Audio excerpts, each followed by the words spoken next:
دروازے کھول دیے جاتے ہیں، جہنم کے دروازے بند کر دیے جاتے ہیں اور شیاطین جکڑ دیے جاتے ہیں۔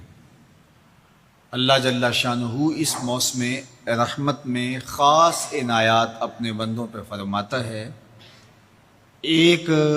نفل ادا کرنے سے فرض ادا کرنے کا ثواب ملتا ہے اور ایک فرض ادا کرنے سے 70 فرائض ادا کرنے کا ثواب ملتا ہے۔ اسی طرح راہ خدا میں 1 روپیہ دو گے تو 70 روپے خرچ کرنے کا ثواب ملے گا۔ اسی طرح باقی نیکیاں بھی جتنی بھی ہم کرتے ہیں وہ ایک نیکی کریں گے تو 70 گنا اجر ماہ صیام میں ہمیں نصیب ہوتا ہے۔ اس لیے اہل ایمان کا یہ طریقہ ہے کہ وہ اس مہینے میں کثرت کے ساتھ تلاوت کرتے ہیں، کیونکہ ایک مرتبہ اگر قرآن مجید پڑھ لیا تو 70 مرتبہ قرآن مجید پڑھنے کا ثواب نصیب ہوا۔ ماہ صیام میں چونکہ شیطان بندھا ہوا ہوتا ہے تو ہم اپنے آپ کو نیکی کی طرف اگر لانا چاہیں تو اتنی رکاوٹیں نہیں ہوتی جتنی عام دنوں میں ہوتی ہیں، لیکن اس کے باوجود بہت سارے لوگ ہیں جو رات کو بڑا پکا ارادہ کر کے سوتے ہیں کہ میں صبح وقت پہ اٹھوں گا اور نوافل بھی پڑھوں گا اور نماز بھی ادا کروں گا، لیکن جب صبح ہوتی ہے تو انہیں یا تو جاگ نہیں آتی یا نیند سے بیدار ہو جاتے ہیں، بستر سے اٹھا نہیں جاتا۔ جبکہ وہی شخص انہوں نے صبح سبزی منڈی جانا ہو تو چھلانگ لگا کے اٹھتے ہیں اور سبزی منڈی پہنچتے بھی ہیں۔ سستی طبیعت کا کسل نہیں ہوتا۔ عمومی طور پہ ہم اپنے آپ کو بیمار تصور کر لیتے ہیں اور سستی اور کسل کا نام دے کر کے، بہانہ دے کر کے ہم کہتے ہیں کہ بس کیا کریں، ہم کو ارادہ کرتے ہیں روز لیکن ہم سے اٹھا نہیں جاتا، بس طبیعت اس طرح کی ہے، کسل ہے، سستی ہے۔ یہ بات ذہن میں رکھیے گا کہ ارادہ کرنے کے باوجود بھی صبح جب ہم اٹھ نہیں پاتے یا کوئی بھی نیکی کا کام ہم کرنے کا ارادہ کرتے ہیں تو ارادہ کرنے کے باوجود ارادہ ہی رہ جاتا ہے، ہم کر نہیں پاتے،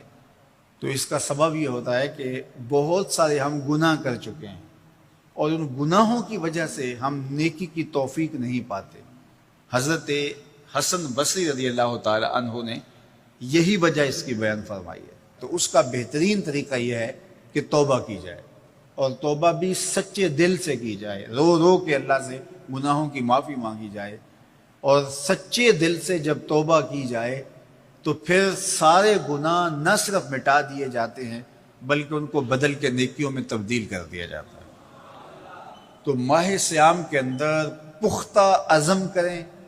اور اس عزم کو عمل کی شکل دینے کے لیے سچی توبہ کریں کہ ہمارا یہ رمضان اس طرح سے گزرے، یہ مہینہ اس طرح سے بسر ہو کہ ہم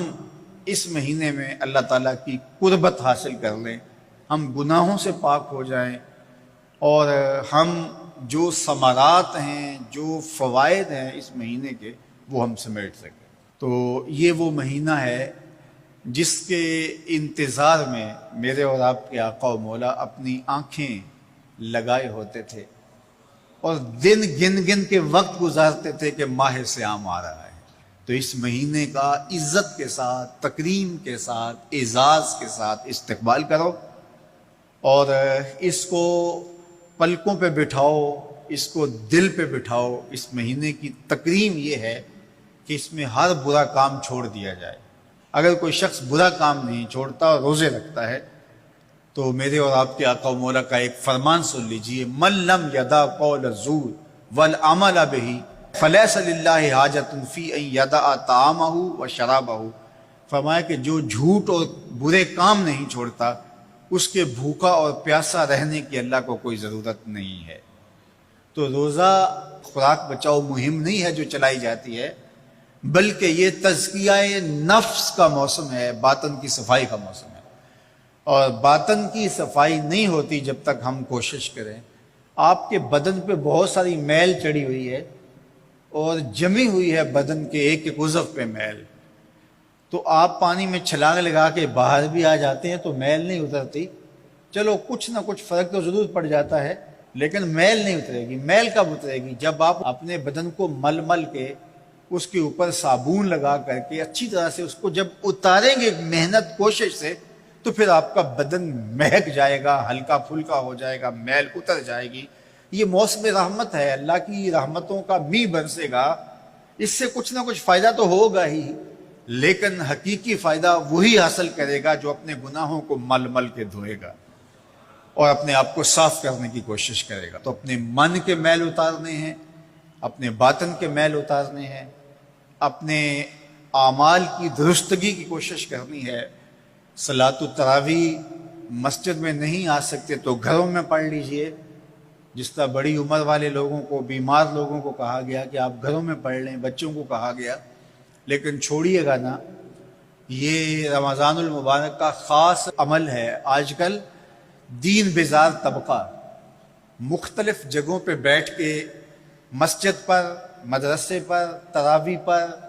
ان چیزوں پر تبصرہ کر رہا ہے اور اتنا ہلکا ثابت کرنا چاہ رہا ہے ان امور کو جس طرح یہ چیزیں ہوتی کچھ نہیں ہیں،